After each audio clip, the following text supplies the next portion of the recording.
দর্শক, আমন্ত্রণ রাতের বাংলাদেশের আয়োজনে। শুরুতেই জানাচ্ছি শিরোনামগুলো।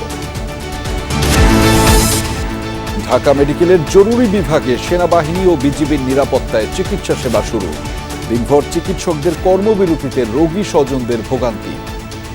একজন যদি অপরাধ করে আর আমরা যদি 10 জনে তার ভুক্তভোগী হই, তাহলে আমাদের এই ছাত্র আন্দোলন করে লাভ হলো কি? 1:1 সিকিউরিটি নিশ্চিত করে যেসব হাসপাতালে এই সিকিউরিটি এনশিওর করা হবে, শুধুমাত্র ইমার্জেন্সি সেবা চালু থাকবে।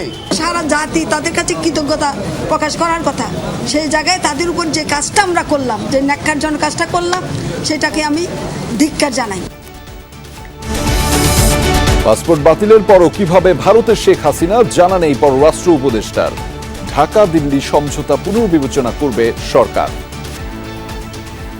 লিগ্যাল প্রসেস থাকে, তো আমি জানি না সেটা কিভাবে হবে।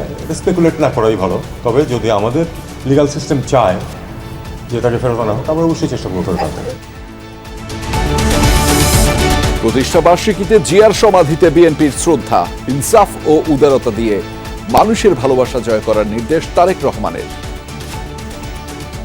আপনাদের প্রতি আমার স্পষ্ট বার্তা, শক্তি কিংবা ভয় দেখিয়ে নয়, বরং ইনসাফ এবং উদারতা দিয়ে মানুষের মনকে জয় করুন।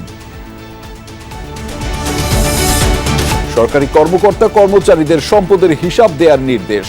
সাবেক 2 মন্ত্রী সমর রেজাউল ও মুন্নুজান সুফিয়ানের দুর্নীতি তদন্ত করছে দুদক। মাধ্যমিকে ফিরছে বিজ্ঞান, মানবিক ও ব্যবসায় শিক্ষা। হচ্ছে না অর্ধবার্ষিকীর বাকি মূল্যায়ন, মন্ত্রণালয়ের পরিপত্র।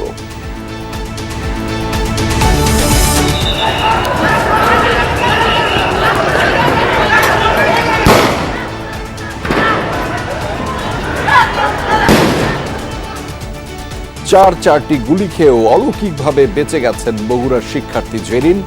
অভিভাবকের শাসন উপেক্ষা করে নেমেছিলেন আন্দোলনে।